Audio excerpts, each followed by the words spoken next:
నాది ప్రేమే కదరా. ఇది నీకు ఎందుకు అర్థం కాదురా?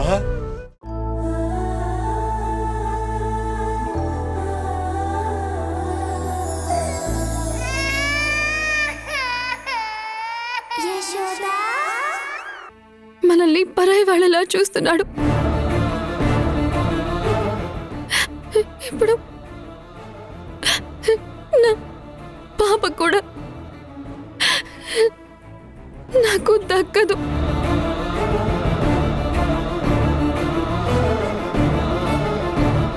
ఇప్పటి వరకు ఆ ఊర్మిళ మాత్రమే నా పాప నాకు దక్కకుండా అడ్డుపడుతూ ఉంది. కానీ ఇప్పుడు పాపని ఎట్టి పరిస్థితుల్లో నా దగ్గరికి తీసుకొస్తానన్న నా హరినే ఏంటత్తయ్య ఇప్పుడు నా చేతుల్లోకి నా పాప రాకుండా అడ్డుపడుతున్నాడు.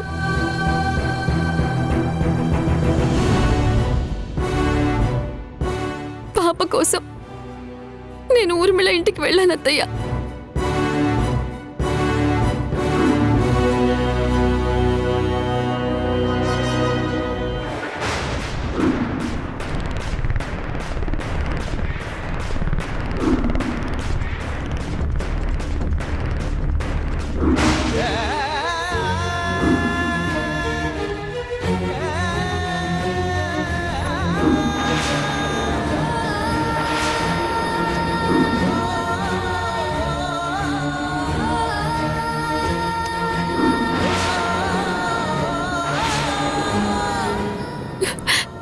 ఏంటత్తయ్య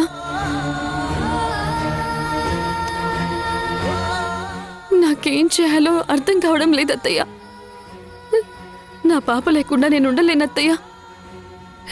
నేనేం చేయాలో మీరైనా చెప్పండి అత్తయ్య.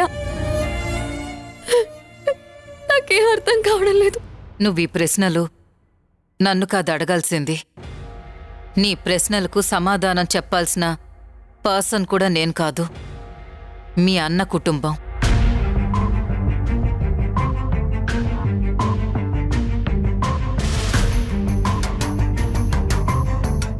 అవును, అసలు నువ్వు ఊర్మిళ ఇంటికి ఎందుకు వెళ్ళావు? ఊర్మిళ ఇంటికి నువ్వు వెళితే హరి కోసమే వెళ్ళాలి, పాప కోసం కాదు.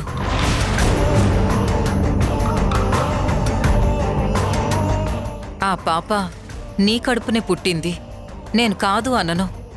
కానీ నీ ప్రమేయం లేకుండా పుట్టింది, నువ్వు స్పృహలో లేనప్పుడు పుట్టింది.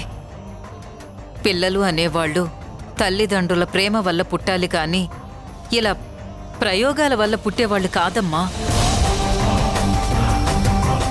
పైగా ఆ బిడ్డకు తండ్రి ఎవరు? ఆ సుబ్బరాజు.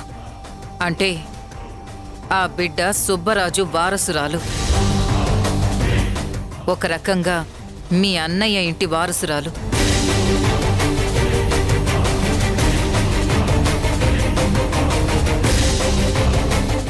ఇన్ని రోజులు ఆ బిడ్డకు తండ్రి ఎవరో తెలియదు కానీ ఇప్పుడు తెలిసింది. కాబట్టి ఆ బిడ్డ గురించి, ఆ బిడ్డ తండ్రికే ఎలాంటి బాధ లేనప్పుడు నీకు మాత్రం బాధెందుకు?